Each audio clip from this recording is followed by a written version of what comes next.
I'm Mary Lyons, the Wealth Woman. And I'm Eric Alexander with Benchmark Income Group. Welcome to the Big Wealth Podcast. Today, we have what I think is a very interesting topic, and it is one that our audience, I think, has requested, maybe indirectly. We have gotten a bunch of inquiries lately from people who are really excited to start learning about income producing assets and to shift the focus from just net worth and retiring at some far off distant future, Right. and really begin to look at acquiring whether it's properties or other investments that are going to produce income today so that they can either live a more robust life now or they can start shaving years off of how long they have to retire. And I think through all of this, what I have recognized is there are certain things that we need to spend a little bit more time on. Yep. So we had a conversation really about laying the right foundation. And I think that this is so key because the sexy part of what we do for a living is definitely the extra income. I mean, who doesn't want that in their Right. lives? And so it's easy to try and hit the fast forward button and jump ahead and just feel like, okay, well, I'm ready to do this and magically I'm there. But what I would say is if you don't have a solid foundation, this wealth house that you're building, that's a terrible analogy, but if you were building a house of wealth, if you're not building it on a solid foundation, it's generally not going to be as stable as it otherwise could be. Right. And so Yeah. I start thinking almost of it's amazing how much of my life goes back to children's stories, but I think about the Three Little Pigs. And, you know, if Yep. you're just trying really hastily to build something out of straw, it blows over very easily. And again, if it's really hasty and you're building it out of sticks, it blows over really easily. But if you're laying a foundation and you're building something with brick and mortar over time, it is going to stand up when you need it to.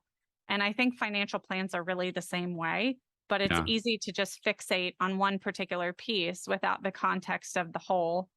And I would even argue if you're building a brick house, but you don't have mortar, even that's not going to stay standing. Right.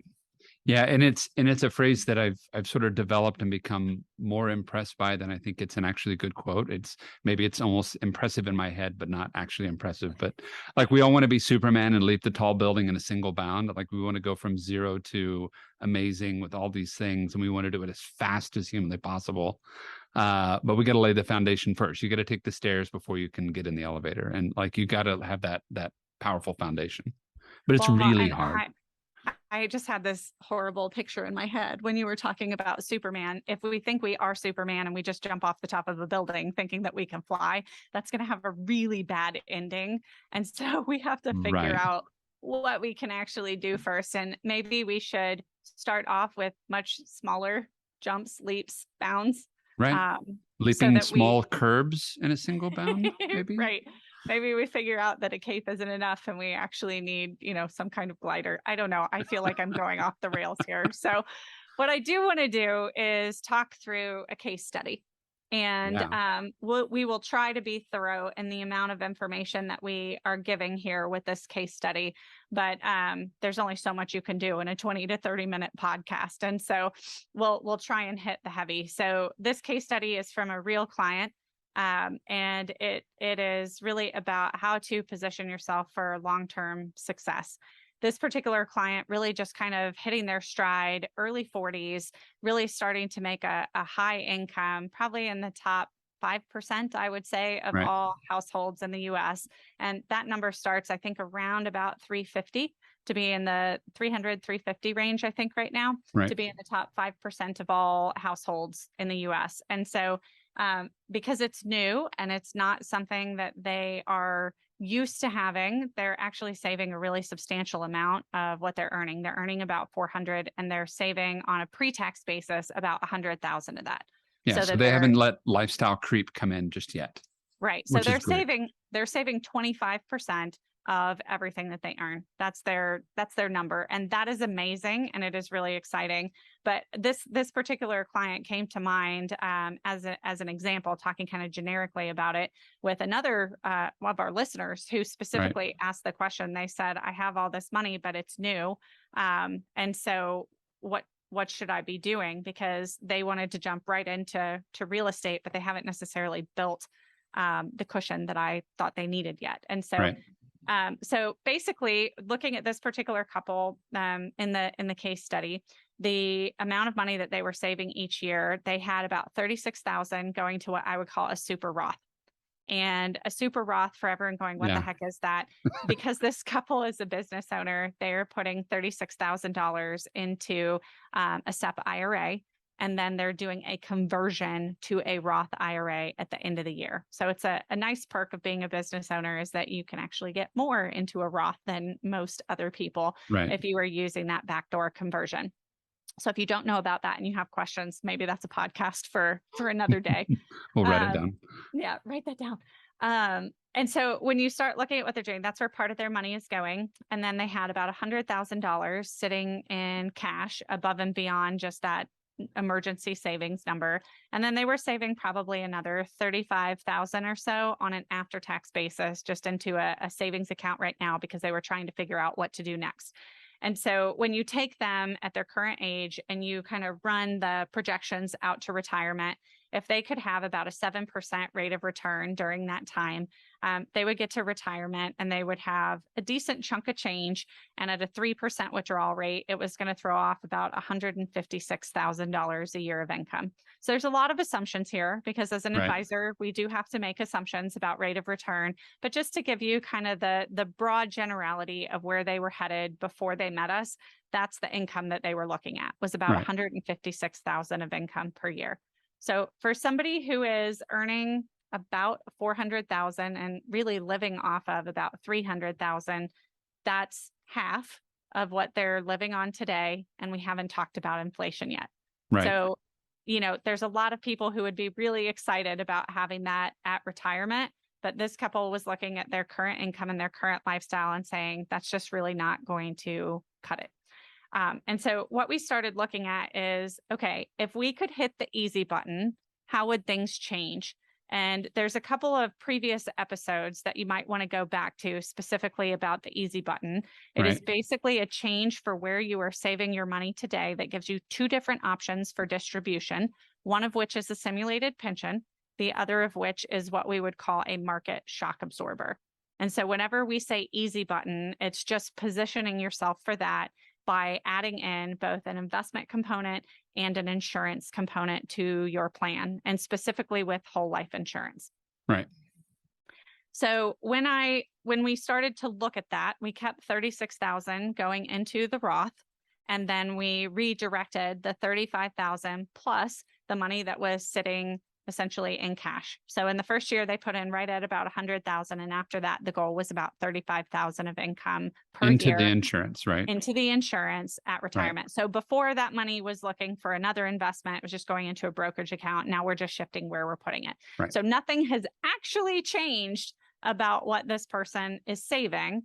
But when we did the simulated pension option using the payout rates for today for a single premium immediate annuity for a 65-year-old male, the payout rate jumped from 156,000 a year, which was the income they took before they had insurance, up to 231,500. Right. So $75,000 more by just being more strategic with where their dollars are going.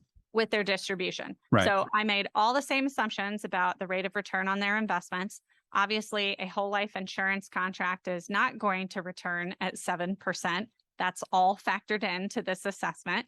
And then when they get to retirement, the big difference is that instead of being stuck at a 3% distribution rate, which is the industry accepted safe withdrawal rate between 3 and 4%, and I'm going to argue for 3 all day long every time we talk about it. But jumping from that to a 7% distribution. And then in the market shock absorber example, there is no single premium immediate annuity. We're not trying to recreate the feel of a pension. We're leaving the money in the investments, but anytime the market is down, like a lot of you are feeling right now, instead of continuing to take income out of your portfolio and continue to shrink that balance, instead in those years, once you see that that's happening, you're just going to switch over and take your income straight out of the cash value of the insurance contract. So that's Right. the market shock absorber. And if you're listening to this and you're like, wow, I just started listening and I have no idea what you're talking about, go back and find the episode called Simulated Pension and the episode called Market Market Shock shock Absorber. absorber. Yeah. Yeah. And it will make a whole lot more sense because in both of those, the income jumped from 156 to 231,000. So Right. let's talk about systems and scale for a minute because that's your jam. Yeah. I mean, that was the old industrial engineering side of it, is that systems beats product. And All day. strategy, right, all day long. And my mindset of that is that mindset beats systems and systems beats product. But mindset comes first. But the systems on that side of it wins. And the thing that I always love about the traditional model, where it's all investments all the time, I don't know what your problem is, but I think I get a mutual fund to solve it, is you have chosen at the very beginning of your life, your working life, what your exit is going to look like. You know that you're going to be at a 3% distribution rate. That's Right. the number, right? And it doesn't matter what the market's doing, and it doesn't matter what the tax rate is doing, and it doesn't matter what your health is doing. And none of those things matter because you have no idea what they're going to look like, and you already figured out your plan. Right. Right. And there's an old Eisenhower sort of thought process on that, of General Eisenhower from World War II, right? That I want to know what the decision I have to make is, and I want to know when I have to make the decision. And his model was, I'm always going to make the decision at the last possible second because I'm always getting new information. So can I say something to that? That Sure. doesn't mean do nothing until No. retire and then say, oh, I'm retiring. That, to be very clear, what it means is start creating choices for yourself now, right, so that you can make that choice when you right. retire based on what's actually happening in the world around you. And to me, that's where the systems come in, is if I have a system and I've got multiple parts and they're coordinated together and they're working together, and I've got that kind of team of people behind me, then I have choice. The thing I made the decision about today is to have choice. And that's what the system provides. And to me, it's that idea that I'm going to delay the decision of what I'm going to do at retirement, what my income looks like, until the last possible second when I know exactly what's going on in my world. Right. And that's, to me, where systems win. I think that's brilliant. So here's the thing. We still haven't talked about income producing assets. All we talked about is laying a foundation and building a system. Right. Now we're going to start talking about scale.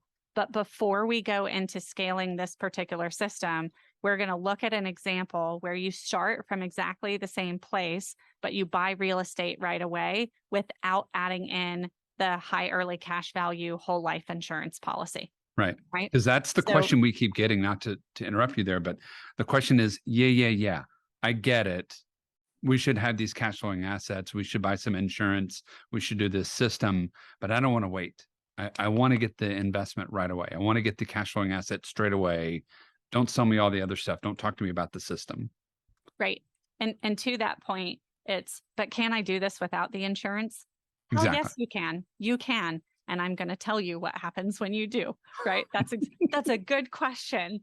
Right. So it's like I've seen this story before. Right. So when you look at what actually happens, so starting from exactly the same place, right? You got 100,000 in cash. You're putting away 36,000 into the super Roth and 35,000 a year, roughly, into some type of investment. So you decide you're going to go and acquire a piece of real estate right off the bat. So you're just going to take that money that's sitting in the cash account. You're going to move it right over. That's your down payment. So you still have all the same money. It's just in different places, right? I mean, I definitely remember having a conversation with a client and they're like, yes, but when I put it in real estate, I don't have it anymore. And I'm like, no, you don't have it where you can see it, but you actually still have the asset, right? And so, but I think sometimes we have that feeling because it's not in the account. So it feels like it's gone, even though it's just residing in a different place. So you go buy the property right away. And I'm going to use an example that we use a lot just because we have the numbers for it. So it's easy to keep talking about. But $500,000 property that you're buying, vacation rental. And again, you can do this in a million different ways. If you hate vacation rentals, my goodness, there are other options for you. But in this particular example, it's cash flow positive, about $36,000 a year. So if you just went and you did that right off the bat, and then you took that $36,000 a year of income and you just reinvested it at the 7% rate, which we used in the initial assumption. At the end of that time period, you get to 65, you're ready to retire, and you've got about 7.5 million in net worth. And Right. you say, The real estate plus the investments at that Right. point, right? I'm ready to retire. I'm going to take my 3% in income every single year. It's going to produce about 254,000 of income each year. So I'm looking at this going, okay, Mary, but you said I was going to have 156. And if I hit the easy button, I'm at 231. But if I just skip the easy button and go straight to real estate, I'm at 254. So it seems like I should just skip all of that and go straight to real estate because 254 is bigger than 231. Right. At which point I'm going to be like, but wait, you're missing one thing because it's not the easy button or the cash flowing investment, the income producing investment. Right. It's and. So if you fund the system the way we teach, which is where you're building cash value on the front end, you have about 87% of your initial deposit into the whole life insurance policy, depending on rating and age and all that kind of stuff. In this example, there was about 87% of that was immediately available for access within 30 days from the initial deposit. Right. So if you put $100,000 into that contract, there would be roughly 87,000 of that as soon as everything funded. And then you've got access to about 95% of that number. So you'd have about 85,000, 85,000 that you can Right. put hands on from your initial deposit. So there's nothing here that would preclude you from taking those next steps. This is just a matter of, okay, where am I going from here? It's So the if order you of then- operations that's different. Yeah, that's it. So Right. in this situation, the contract funds, you're ready to make the investment. And you go ahead and you borrow against the insurance contract, which means that the insurance company is actually going to let you use their money. Yes, there's a cost for that. It's actually built into the analysis that we've done here. And then let's say that you spend the next year paying back what you borrowed. And it's not until year 2 that you decide, okay, now I'm going to start reinvesting the dollars that are coming from the real estate. So at this point, you've hit the easy button, you've funded the insurance, you've borrowed against it, you've acquired the real estate, you've paid it back. In year 2, though, I've got to make sure that I still have the right ratio between the insurance and the investments. Right. So of the 36,000, we are going to put 24,000 a year of that to a new insurance contract so that we can build additional cash that we can borrow against. And we're going to put 12,000 just straight into investments at that same 7% rate that we keep talking about. Right. When you do that at age 65, the ratios are in alignment. Here's the thing that's really interesting. If you look at net worth, you're at $7 million, which is $500,000 less than you had in the other scenario. But Right. because you have the higher distribution rate in this situation, you actually can spend somewhere between $377,000 if you're using the market shock absorber example, Right. and $405,000 if you're using today's payout rates for a single premium immediate annuity in the simulated pension option. $405,000. So if I'm going to make the same investment in real estate either way, I get to decide, do I want to do it without the insurance and I end up at 254,000 of income per year, or do I want to go ahead and do it with the insurance? So now I'm picking up returns on the insurance contract and still acquiring the real estate. I end up with how much, Eric? An extra almost $137,000 every year more. Yeah. If you're going on the low end, and I think it's what, 170 if you're on the Up on high the end, or upper have end. I done? Yep. Oh, it's 170 to go from the easy button to this one. But if I'm going from real estate without it to real estate without the easy button versus real estate with the easy button, Right. so that I'm kind of supercharging the system, it's about 150 difference. Right. Correct. So if you have an extra $150,000 of income every year of retirement and your retirement lasts for 30 years, you get to spend an extra $4.5 million during your lifetime. If you had to trade in $500,000 of net worth for an extra $4.5 million I'll take that deal all day. all day long. Now, here's the other thing, because we just looked at your actual net worth. But if what you're looking at is legacy at that component, 7.5 million is what would pass to your heirs at age 65 if you died in the scenario where you did it the old school way with real Right. estate. You'd get 7.5. If you look at the same number inclusive of the death benefit at age 65 in the new school millionaire way, Right. where we've done it with the Yeah. entire system, right? You end up with 9.3 million, Right. which is a bigger number. So if you get to spend more during your lifetime and you get to pass more on, what's not to like? Right. And I think this is where people want to go straight into the part that they think is really sexy. But if I can get almost to the same place hitting the easy button and I don't have to be a landlord, I Right. might actually really love that. But if I do want to be a landlord, why wouldn't I do it in a way that allows me to have more along the way? Because I'm picking up extra benefits for every dollar I'm putting into my system. Well, and the thing that I've talked about, and you and I have talked about, and we've trained on it with our advisors at the office over and over and over again, is if I've got all my eggs, think about systems and strategy and mindset and everything else. If I've got all my eggs in the market basket, I really, really care, and I'm watching with an eagle eye what's going on with the market that day, and the next day, and the next day, and the next day. And there's tremendous pressure on all of those assets to do their jobs. Well, the same's true with real estate. The same I is true mean, with real estate, no doubt, no doubt. not every real estate deal is profitable, No doubt, no doubt. And you know what your famous saying, right? You make money in real estate when you buy it, not when you sell it. right? But I think the other half of that is even if you're just hitting the easy button, you don't do the real estate part of it. If some of your money is sitting on the insurance side and some of it's on the investment side, there's a whole different level of mindset and pressure relief that comes in that model because I know there's a component of my portfolio that is up and to the right.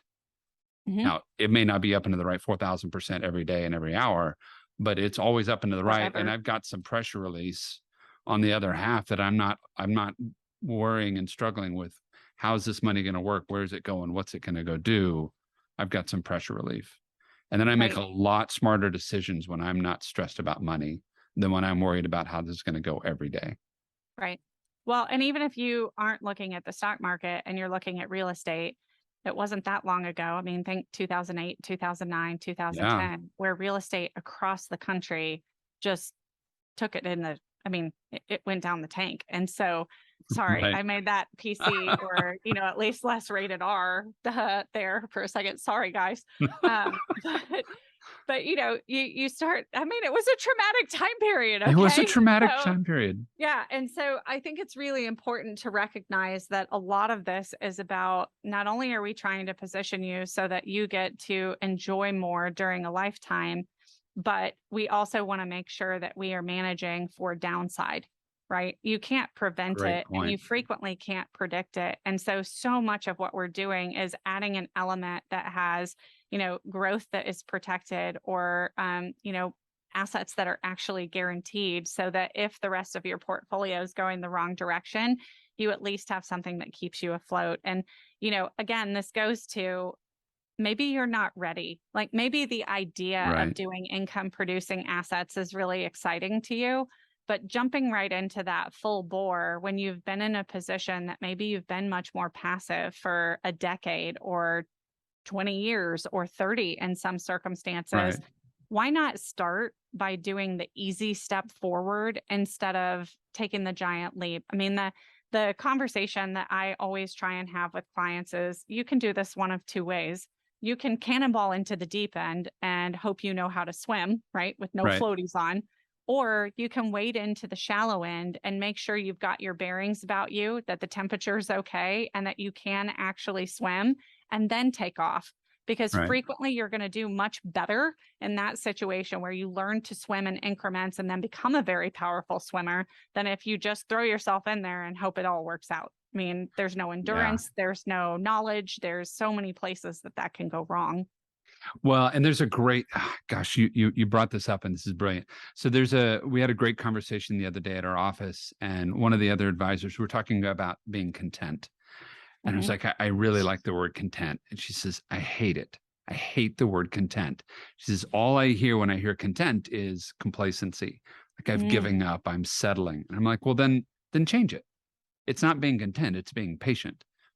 If I know that I've got a system, I've got a process, I'm working the process, and I know that I'm on the next step and we're moving forward, I can be incredibly patient because I know that I'm heading somewhere, even though I'm not doing the new thing as fast as I want to do. I'm building up and I'm getting towards that spot. I can be patient when I'm moving forward. I can't be patient when I feel the clock ticking and I'm getting Mhm. older and further behind and I have no strategy. Then I get worked up and anxiety kicks in, but I can be patient when I'm working the system and I'm working the strategy. Right.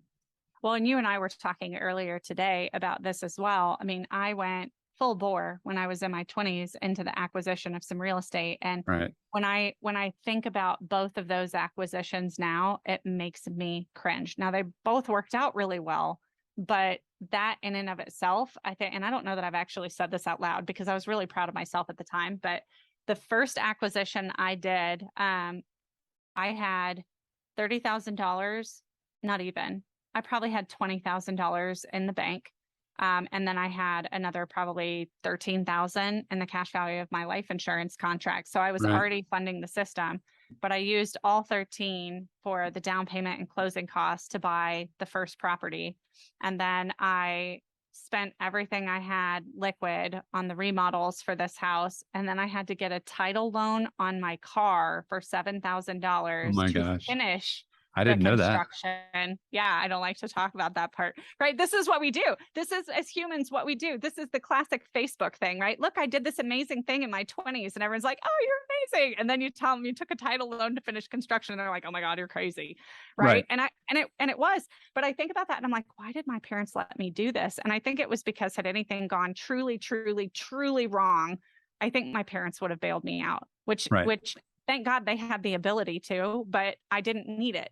And I think part of that was just me, right? Like I was in the world of mortgages at the time. And so I Right. just made it a point to work harder and get more clients so that I could do this. But it was a very high pressure time period. And if I were talking to my own children, I would tell them, this is stupid. You're not ready. You need to lay Right. a bigger foundation, right? And so that worked out, but it worked out because of luck, not because of skill. And then I think Right. about the second property that we acquired, which was a duplex here in Dallas. And this is when, it gets real, is when you really like go through this. So the second property that we acquired was when we moved to Dallas. And we closed in June of 2007. So like What could go months, wrong? months before everything did. And we did because I was moving up here and I only had 1 year of history as an advisor in a world that was like all based on, it was eat what you kill. I had no Right. salary. Mike had quit his job and was going to law school. And we had taken loans out to make the first year's payment, student loans, because we didn't have enough money. Well, we did, but I had rebuilt our savings to about $30,000 at that point. And we did a stated income, no documentation, 100% financing loan on an owner occupied duplex. And so like cringe. I mean, Right. cringe. Right. And so we got into this duplex. And luckily we got again, you make your money when you buy real estate. This house Right. had been on the market. They'd had 2 or 3 sales fall through. The son was living in it and kind of managing it. But he was actually on the spectrum and the parents were wanting him to move home because they were concerned about him. And so they just needed to get out of the property. So I got it so far below market Right. just because they needed to get out of it at that point. And so I think about that one too. And it worked out just fine for me as well. But again, that had nothing to do with skill and everything to do with luck. Right. And so I think about that and both of those acquisitions. If I was my own client, I'd be like, oh no, girl, no, Right. no. You're going to do what? You need to rent even for a year to figure out what part of Dallas you even want to be in if you are Right. moving to a new city. And especially when your husband has no job and you don't know what yours is going to look like. And I'll be really clear, that first year in Dallas, I made $27,000. Right. And we spent through every penny we had in savings, just trying to make sure that we stayed afloat. And it worked out, but it certainly could have gone the other direction. And so I think sometimes even when we have high income or we feel like we have enough liquidity. I really think laying that solid foundation, even if it delays you a couple years, is important. And I'll tell you, for the decade after those two acquisitions, I just did basic investments in the stock market and Right. You were funded my easy button insurance all the way. contracts. Right. And it wasn't until about 2 to 3 years ago that I Right. got really serious about leaning into the investment side, because I was having a lot of fun helping my clients do all of theirs. And then I finally was like, wait. My kids are old enough now. I can like Right. do this for myself. Yeah. You're Uh, not changing diapers anymore and all the rest. yeah. And so I just think it's really important to make sure that you do lay that foundation, because on those first two acquisitions in my life, they just as easily could have gone wrong as could have gone right. And I was not in a position to carry them had things gone really, really Yeah, wrong. sideways. Well, you and I had a really, really long conversation about this last week, and we can wrap up here. But I think a lot of it comes to a personality type, right? I know Mhm. you're an Enneagram 8 for those of you that are that know what that means. And Driver all the way. yeah, a driver all the way. And An angry driver with Tourette's in the car, if we're being honest about it. but the psychosis of that is sort of oppositional defiance. And I Mhm. think on that, like when you're not a very Watch me. you're not a healthy Mhm. 8, right? And I I just think I about think that I'm an story. okay healthy 8. Did you You just call me an unhealthy? See, do you see this leaning into the conflict right now? Typical 8 behavior. Maybe I am unhealthy. I'm gonna stop talking. No, but when an 8 is unhealthy, that oppositional defiance comes out as like, nope, I'm gonna go do this, watch me, and I'm gonna make this happen. And so I think there's certain points of that of if you're a 5 like me, I would have never have leapt into the deep end like you did. And so Mhm. I think so much of like how we lean into different things and where we go kind of drives so much on finance, and being able to kind of have the system to match up with the personality and to be able to balance that out is such a huge deal.